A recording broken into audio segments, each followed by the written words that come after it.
Hello students, स्वागत है आपका आपके अपने यूट्यूब चैनल अमन स्टडी क्लासेस में। मैं राजा राम यादव आप लोगों के लिए आज लेकर आए हैं नरेशन के 5वें भाग में पार्ट 5 में इम्परेटिव सेंटेंस ऑब्जेक्टिव सेंटेंस को इनडायरेक्ट नरेशन में कैसे चेंज करते हैं। अभी तक आप पढ़ चुके हैं, यदि रिपोर्टेड स्पीच असर्टिव सेंटेंस में हो तो उसे इनडायरेक्ट नरेशन में कैसे चेंज करेंगे। अगर रिपोर्टेड स्पीच इंट्रोगेटिव सेंटेंस में हो तो उसे इनडायरेक्ट नरेशन में कैसे चेंज करेंगे। लेकिन अब हम आज जो पढ़ने वाले हैं, आज का हमारा टॉपिक है इम्परेटिव सेंटेंस। आज का हमारा टॉपिक है imperative sentence. Imperative sentence imperative sentence ऐसे वाक्य होते हैं जिनसे आदेश या विनती का बोध होता है। अर्थात ऐसे वाक्य जो आदेश या विनय का या विनती का बोध कराते हैं उन्हीं को कहा जाता है इम्परेटिव सेंटेंस। इसके टाइप भी कई होते हैं। जैसे पहले हम देख लेते हैं, open the door. Open the door, bring a glass of water. Bring a glass of water. Sit down. Stand up. इस तरह के वाक्य जो होते हैं इन्हीं को इम्परेटिव सेंटेंस कहे जाते हैं। अब हमें पढ़ना है कि इम्परेटिव सेंटेंस अगर डायरेक्ट नरेशन में दिया है, जैसे you said to me, you said open the door.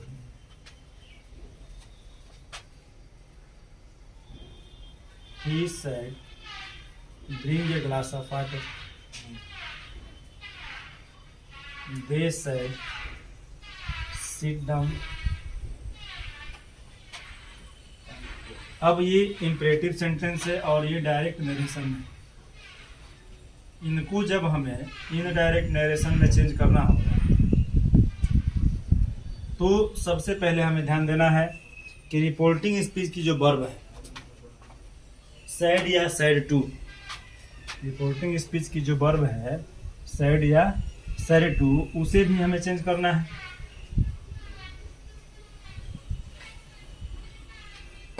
अब कैसे चेंज करना है, तो रिपोर्टिंग स्पीच की वर्ब सैड या सैड टू को, अब जो ऐसे वाक्य आपको मिलते हैं मेन वर्ब से शुरू होने वाले, ऐसे वाक्य को कहा जाता है इम्परेटिव सेंटेंस में आदेश का बोध कराने वाला वाक्य। इसलिए सैड या सैड टू को हम बदलते हैं ऑर्डर्ड में या कमांडेड में। ऑर्डर्ड में या कमांडेड में।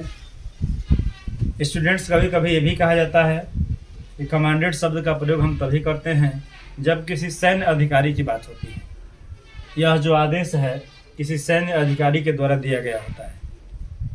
जैसे कैप्टन ने अपनी आर्मी को कहा go ahead, the captain said to his soldiers go ahead. तो ऐसी कंडीशंस में हम कमांड को ये कहते हैं, कमांड सैन्य अधिकारियों के लिए यूज होता है। अब क्यों कहते हैं, क्योंकि कमांड शब्द से ही सेना के अधिकारी होते हैं जिनको कहा जाता है कमांडर।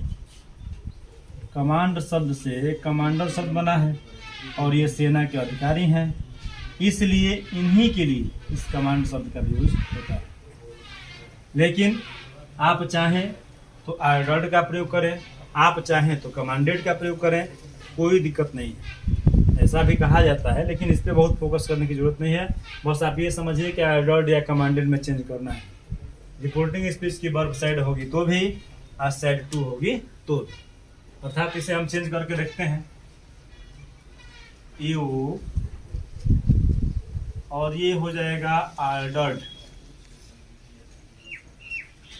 इसे चेंज करना होगा तो ये हो जाएगा ही ऑर्डर्ड।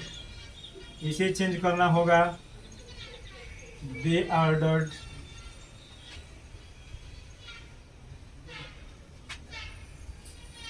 अब इसके बाद हम जब चलते हैं आगे तो रिपोर्टेड स्पीच में जो इंपरेटिव सेंटेंस आया है ये वाला, इसमें किसी प्रकार की कोई चेंजिंग नहीं होता है।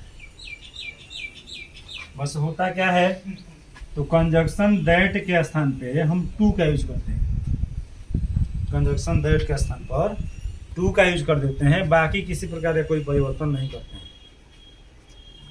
इस तरह से इसे जब आपको इनडायरेक्ट नरेशन में चेंज करना होगा तो यहाँ आ जाएगा टू और ये हो गया ओपन द डोर। वैसे ही यहाँ चेंज करना होगा टू और ये हो जाएगा bring a glass of water. Glass of water. यहाँ हो गया टू सिट डाउन। तो ये फर्स्ट टाइप है इंपरेटिव सेंटेंस का। इंपरेटिव सेंटेंस का ये फर्स्ट टाइप है। और सेकेंड टाइप में हम आगे जानेंगे रिक्वेस्ट वाला। अभी हम ये देखे हैं ऑर्डर या कमांड वाला। तो ऑर्डर या कमांड में किसको चेंज करना है तो जो इसकी वर्ब है सेड या सेड टू, उसे चेंज करना है ऑर्डर्ड या कमांडेड। अब ऑर्डर्ड यूज करते हैं तो भी सही है, कमांडेड यूज करते हैं तो भी सही है। फिर इसके आगे हम चलते हैं।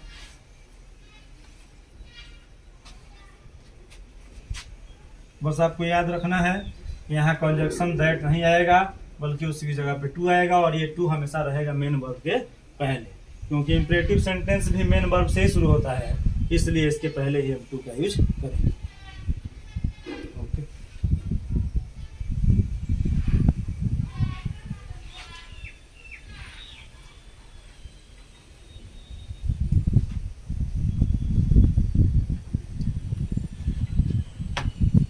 अब इनडायरेक्ट नरेशन में हम देखेंगे इंपरेटिव सेंटेंस का दूसरा टाइप। पहला टाइप ऑर्डर्ड वाला हो गया। अब दूसरा टाइप आता है you said to me please help me.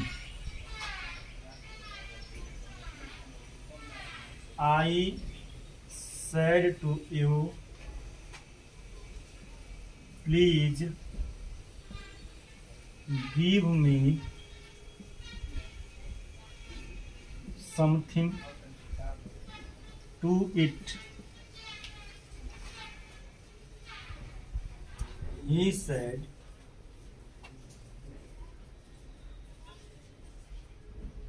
kindly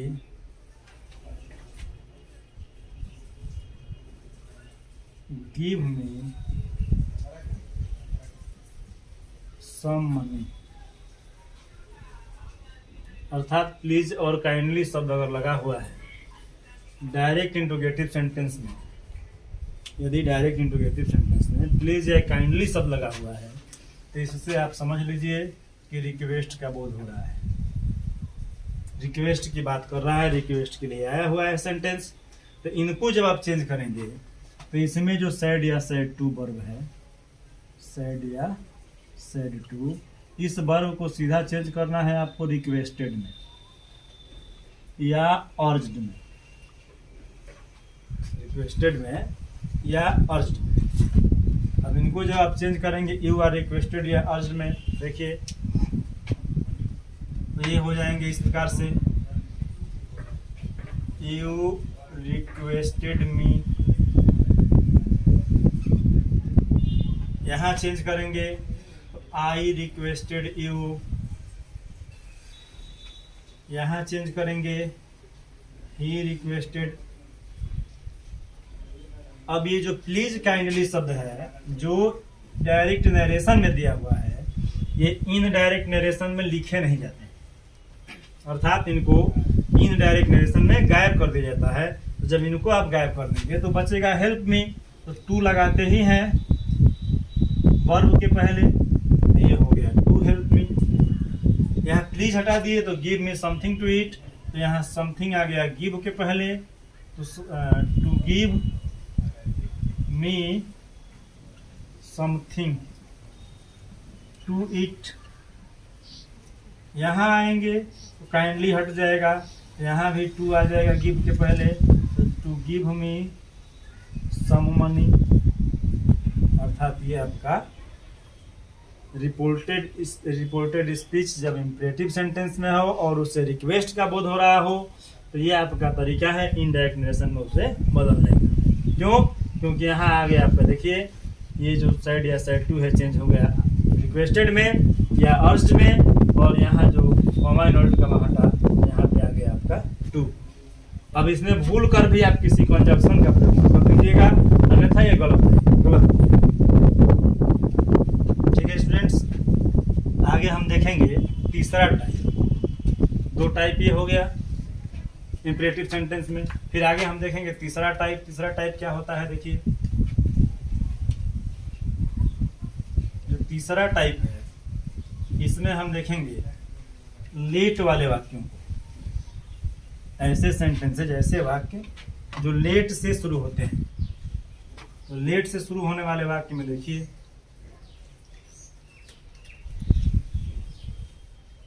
He said to me, let us go home.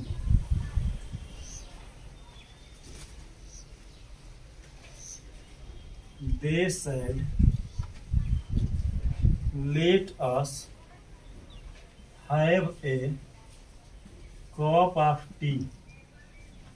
They said, let us have a cup of tea. अब ये जो लेट वाले वाक्य हैं इनको इनडायरेक्ट नरेशन में चेंज करने का तरीका ये है कि यहाँ की जो वर्ब है सैड या सैड टू, इनको भी इंपरेटिव सेंटेंस ही कहा जाएगा। तो इसमें जो वर्ब दिया हुआ है सैड या सैड टू, इनको आप सीधा चेंज करेंगे प्रोपोज्ड में या नहीं तो सजेस्टेड में। ये हो गया प्रोपोज्ड या सजेस्टेड। अब इस प्रोपोज्ड या सजेस्टेड को जब चेंज लिख लेंगे तो ये आपका आ जाएगा ऑब्जेक्ट। ऑब्जेक्ट के आने के बाद ये लेट आप सबसे पहले हटाएंगे इस वाक्य में से, और जब लेट हटा देंगे तो अस तो रहता नहीं है। क्यों नहीं रहता है? तो क्योंकि यहाँ लेट शब्द जो होता है अपने साथ हमेशा, लेट शब्द अपने साथ हमेशा प्रोनाउन का ऑब्जेक्टिव केस लेता है। लेट शब्द अपने साथ हमेशा प्रोनाउन का ऑब्जेक्टिव केस लेता है, और लेट जब हट जाएगा तो चूंकि ये सब्जेक्ट का स्थान है तो सब्जेक्ट के स्थान पे ऑब्जेक्टिव केस तो आएगा नहीं, यहाँ आएगा नॉमिनेटिव केस। अर्थात हम इसे मान लेंगे कि यहाँ पे अस नहीं बल्कि बी है, और बी फर्स्ट पर्सन प्रोनाउन है। तो इसे चेंज करने का तरीका है कि रिपोर्टिंग स्पीच के सब्जेक्ट के अनुसार चेंज करते हैं। जब रिपोर्टिंग स्पीच के सब्जेक्ट के अनुसार चेंज करते हैं तो इसे आप इस प्रकार से लिखेंगे कि proposed that या proposed that, सीधा लिखिए, ऑब्जेक्ट नहीं लिखेंगे तो भी काम चल जाएगा। तो he proposed that, और इसे चेंज करेंगे इसके अनुसार, यहाँ हो जाएगा दे। अब एक नया चीज इसमें आपको क्या करना है, तो जब इसे आप चेंज कर लिए तो इसके बाद आपको यूज करना है हेल्पिंग वर्ब शुड। इसके बाद यूज करना है हेल्पिंग वर्ब शुड। तो दे शुड, यहाँ हो जाएगा गो और होम। अर्थात शुड को यूज करने से इसके वर्ब को चेंज करने की कोई जरूरत नहीं है, इसलिए यहाँ शुड यूज किया गया ताकि इसके वर्ब को चेंज करने में कोई भी दिक्कत ना हो। वर्ब की फर्स्ट फॉर्म इसके साथ रह जाएगा क्योंकि शुड मॉडल वर्ब है, और मॉडल वर्ब के साथ वर्ब की फर्स्ट फॉर्म हमेशा रहती है। आगे देखते हैं दोस्तों, तो ये हो गया दे सैड।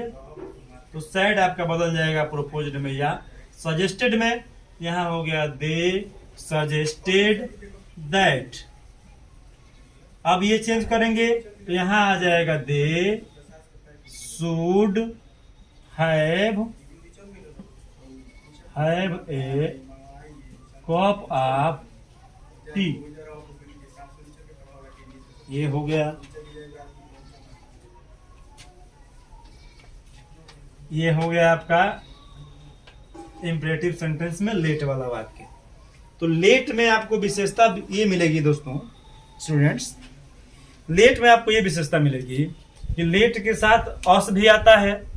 अस भी ऑब्जेक्टिव केस है, आपको पहले से पता है। आई का ऑब्जेक्टिव केस मी होता है, वी का ऑब्जेक्टिव केस अस होता है, यू का ऑब्जेक्टिव केस यू होता है, ही का ऑब्जेक्टिव केस हिम होता है, सी का ऑब्जेक्टिव केस हर होता है, ईट का ऑब्जेक्टिव केस इट ही रहता है, और दे का ऑब्जेक्टिव केस देम होता है। ये आपको पहले से पता है। तो ये कोई जरूरी तो है नहीं कि ऑब्जेक्टिव केस प्रोनाउन का केवल यही है और केवल यही आएगा। मी भी आ सकता है, यू भी आ सकता है, हिम भी आ सकता है, हर भी आ सकता है, और देम भी आ सकता है। तो विशेष रूप से इस पे आपको ध्यान देना है, इस पे फोकस करना है। विशेष रूप से आपको इस चीज पे फोकस करना है कि यहाँ लेट के साथ अस है या कोई और प्रोनाउन है। ये जो अभी नियम आपको हम बताए हैं, अभी रूल बतलाए हैं कि यहाँ सेड या सेड टू, प्रोपोज्ड या सजेस्टेड में बदलेगा, यहाँ दैट आ जाएगा, फिर लेट हट जाएगा, इस प्रोनाउन को इसके अनुसार बदल लेंगे, फिर यहाँ शुड लगाएंगे। तो ये नियम तभी चलेगा जब रिपोर्टेड स्पीच में लेट के साथ अस आया है, कोई दूसरा प्रोनाउन नहीं आया है। अब कोई दूसरा प्रोनाउन का ऑब्जेक्टिव केस यदि आ जाता है लेट के साथ मी आ जाए, लेट के साथ हिम आ जाए, लेट के साथ हर आ जाए, या लेट के साथ देम आ जाए, तो कोई भी दूसरा प्रोनाउन यदि आ जाता है तो वहां हम बदलने का दूसरा तरीका सीखेंगे, दूसरा रूल देखेंगे। ठीक है, चलिए, ये आपको समझ में आ गया होगा सभी लोगों को। तो फिर आगे चला जाए।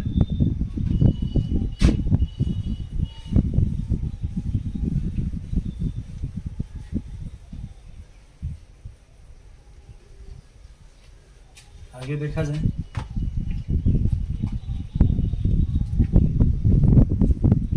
You said to your friend, let me read। अब यहाँ दोस्तों आ गया लेट के बाद मी, अर्थात अस नहीं है बल्कि दूसरा प्रोनाउन है। ऑब्जेक्टिव केस में मी है, हिम है, हर है, देम है, यू है।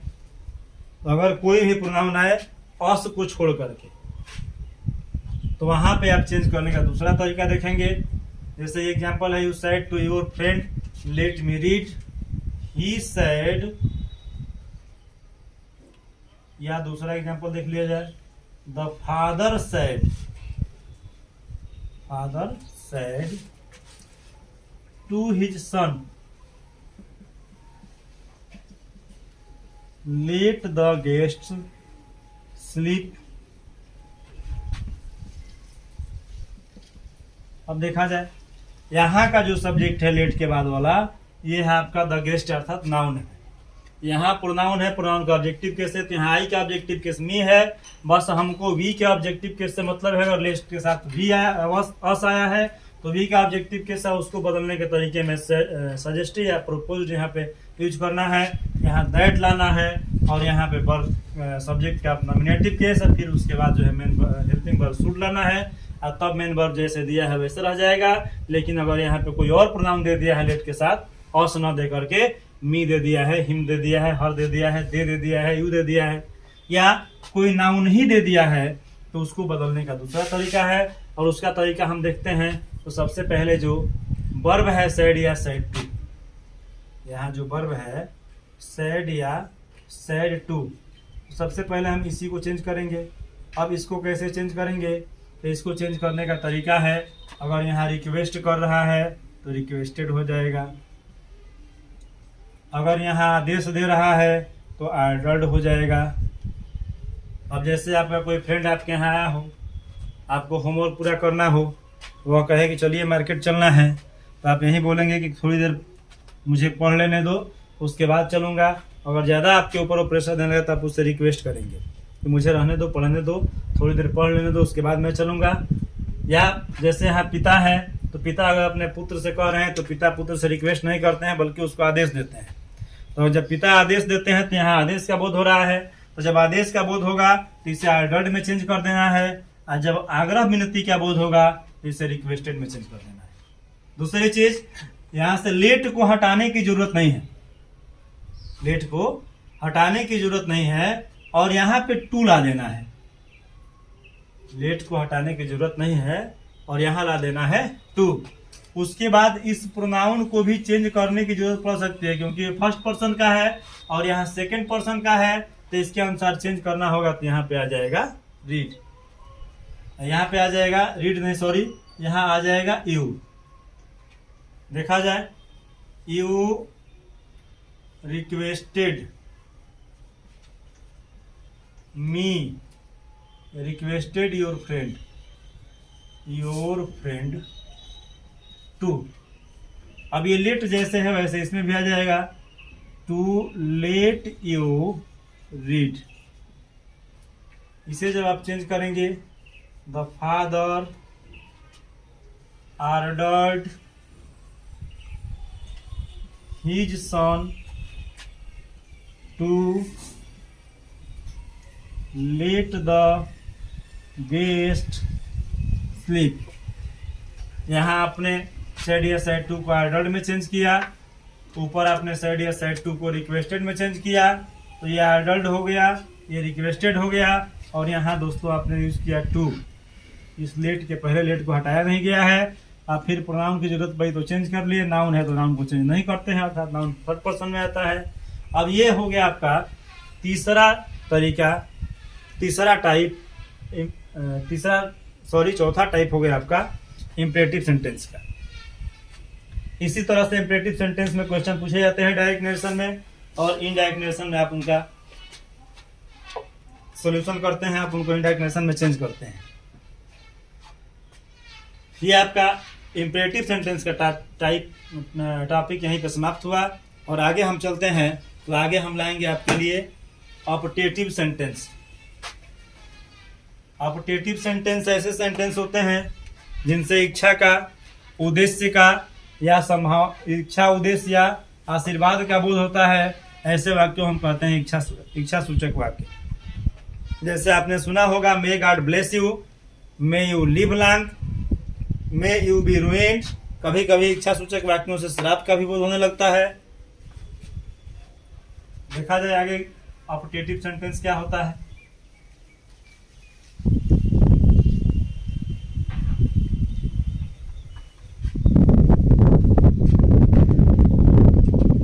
ऑप्टेटिव सेंटेंस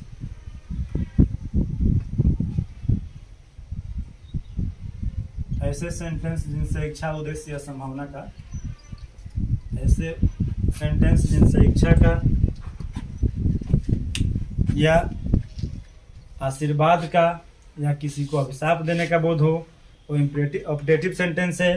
और ऑप्टेटिव सेंटेंस को इनडायरेक्ट नरेशन में चेंज करने का विशिष्ट तरीका है। देखा जाए,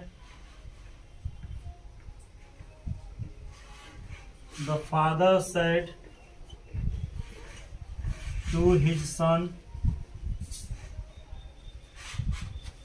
मे यू बी सक्सीड। पिता ने अपने पुत्र से कहा, मे यू बी सक्सीड, तुम सफल हो जाओ। अर्थात पिता ने अपने पुत्र को सफल होने का आशीर्वाद दिया। ऐसे ही हम बात करते हैं, she said to the boys, may you live long.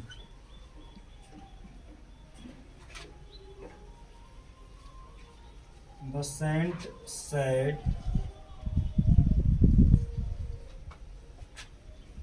to us, may you या may God bless you।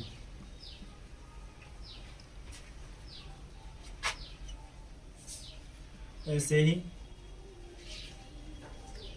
you said to her, may you be ruined। अब ये ऐसे वाक्य हैं जिनसे या तो इच्छा का बोध होता है, या आशीर्वाद का बोध होता है, या एक ऐसा भी वाक्य है यहाँ पे देखा जाए, मे यू बी रूइंड, तुम बर्बाद हो जाओ, तुम नष्ट हो जाओ, तुम फेल हो जाओ। ये सभी जो वाक्य होते हैं ये अभिशाप वाले वाक्य हैं और इनको भी ऑप्टेटिव सेंटेंस के अंतर्गत ही रखा गया है।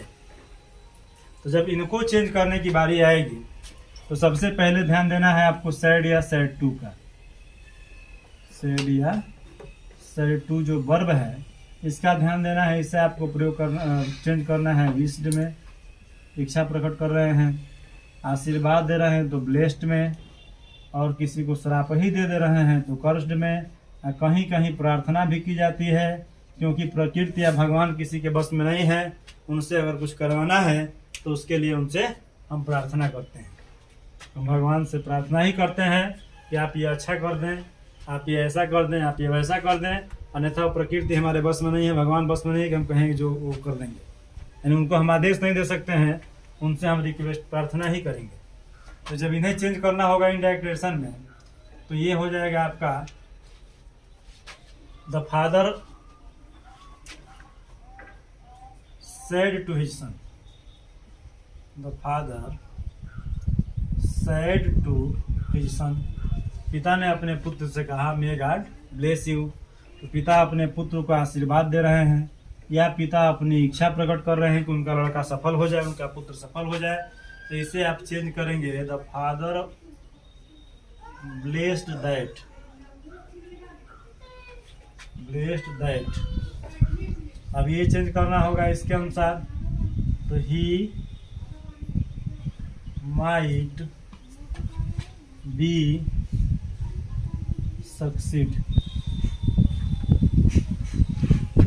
He might be succeed.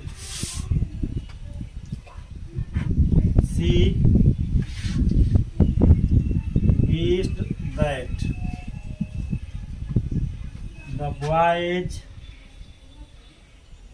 might live long. The saint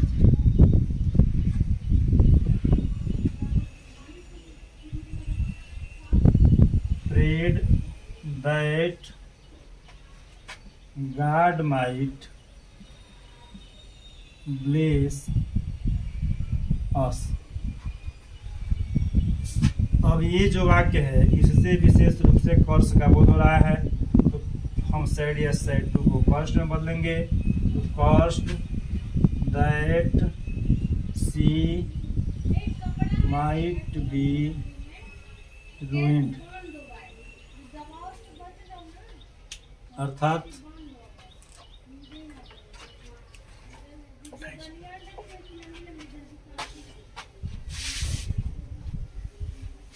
ये आपका ऑप्टेटिव सेंटेंस को इनडायरेक्ट नरेशन में चेंज करने का तरीका है। ये आपको बताया गया था दो टॉपिक, इंपरेटिव सेंटेंस और ऑप्टेटिव सेंटेंस। ऑप्टेटिव सेंटेंस ऐसे ही चेंज होता है। अब आपके डायरेक्ट और इनडायरेक्ट नरेशन में एक टॉपिक और बचा हुआ है जिसे हम एक्सक्लेमेटरी सेंटेंस के नाम से जानते हैं। उस टॉपिक को भी हम पढ़ लेते हैं, वो भी देखें क्या होता है, कैसे चेंज किया जाता है। एक्सक्लेमेटरी सेंटेंस के बारे में आपने सुना होगा, ऐसे वाक्य जिससे हृदय की गंभीर भावनाएं प्रकट होती हैं उनको एक्सक्लेमेटरी सेंटेंस कहा जाता है। और पहचान में अगर सेंटेंस से करना हो, एक्सक्लेमेटरी सेंटेंस की पहचान यदि सेंटेंस के माध्यम से करना हो, तो सेंटेंस के माध्यम से जब एक्सक्लेमेटरी सेंटेंस की पहचान करना होगा तो हम देखते हैं he said Alas, she is dead.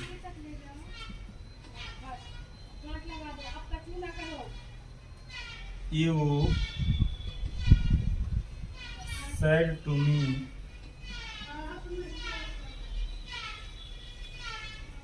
Pura, we have won the match. Ravi said to her, brave hope, he has done well. ये एक्सक्लेमेटरी सेंटेंस है और ये शुरू हुए हैं इंटरजेक्शन वर्ड से। कुछ इंट्रोगेटिव कुछ एक्सक्लेमेटरी सेंटेंस व्हाट या हाउ से भी शुरू हो जाते हैं। जैसे उदाहरण देख लेते हैं, she said what a beautiful place it is.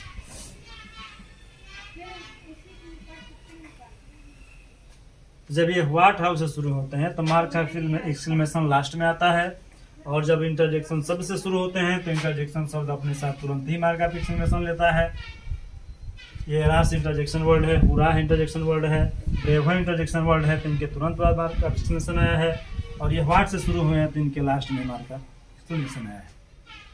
अब इनको जब चेंज करना होगा इनडायरेक्ट नरेशन में, तो सबसे पहले इनमें जो वर्ब है सैड या सैड टू, सैड हो या सैड टू हो, तो इनको सबसे पहले आप चेंज करेंगे एक्सक्लेम्ड में।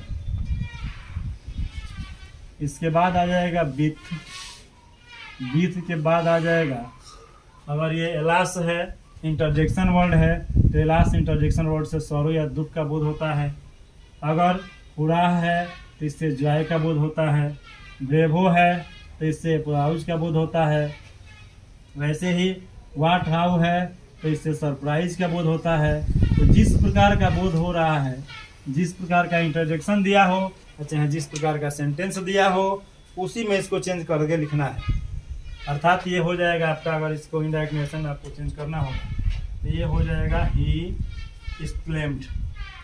अब आपको पहले से पता है, इंटरजेक्शन में पढ़ा होगा आपने पिछली कक्षाओं में कि एरास शब्द अगर इंटरजेक्शन है तो यह केवल दुख प्रकट करने के लिए ही आता है।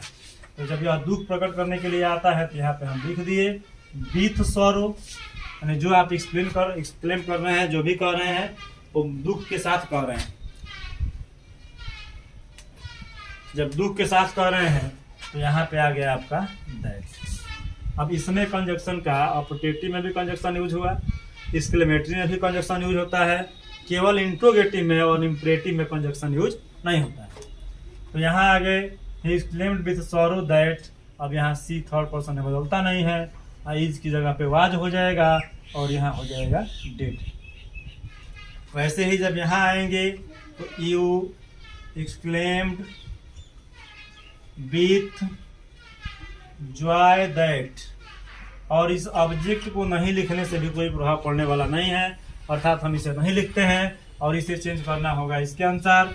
यहाँ हो जाएगा यू हैव हो जाएगा हैड में ओन द मैच। आगे चलते हैं, ये रवि एक्सक्लेम्ड विथ एप्लाउज दैट। देखें स्टूडेंट्स, ये जो एप्लाउज वाला सेंटेंस है, संबोधन अनुमोदन वाला, इस सेंटेंस में आप चाहें तो एक्सक्लेम्ड विथ का यूज ना करके सीधा इसे एप्लाउज्ड को भी यूज कर देते हैं तो भी आपका इनडायरेक्ट नरेशन में चेंज हो जाएगा। तो यहाँ आपका आ जाएगा, ये हो जाएगा रवि एक्सक्लेम्ड विथ एप्लाउज दैट, नहीं तो आप सीधा लिख सकते हैं कि रवि एप्लाउज्ड दैट, और ये ही थर्ड पर्सन है तो चेंज नहीं होगा, हैड चेंज हो जाएगा हैड में done well.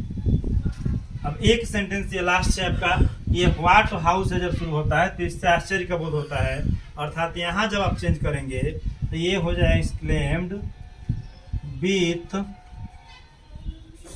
Surprise that. She exclaimed with surprise that. अब यहाँ जब सरप्राइज दैट हो गया, प्रयोग हो गया, तो यहाँ पे आप इस सब्जेक्ट को लाएंगे, क्योंकि एक्सक्लेमेटरी सेंटेंस जब व्हाट हाउ से शुरू होता है तो सब्जेक्ट और वर्ब लास्ट में आता है। उस सब्जेक्ट और वर्ब को हमें पहले लाना पड़ेगा, क्योंकि ये असर्टिव में चेंज होगा। बाकी असर्टिव वाला ही सारा रूल चल रहा है, बस यहाँ आपको एक्सक्लेम्ड में चेंज करना है, with sorrow, with joy, with applause, with surprise, ये प्रयोग करना है। इसके बाद यहाँ दैट लाना है, और बाकी जो इधर वाला भाग है उसे असर्टिव के नियम के अनुसार ही चेंज करना है, और कोई भी इंटरजेक्शन शब्द हो या व्हाट हो उसे इनडायरेक्ट नरेशन में नहीं लिखना है। तो यहाँ हो जाएगा इट वाज ए और विशेष ध्यान आपको यहीं पे देना है कि अगर कोई यहाँ एडजेक्टिव आया है तो इस एडजेक्टिव के पहले वेरी शब्द का यूज करना है। यहाँ हो गया वेरी, और ये हो गया आपका ब्यूटीफुल, और ये हो गया प्लेस।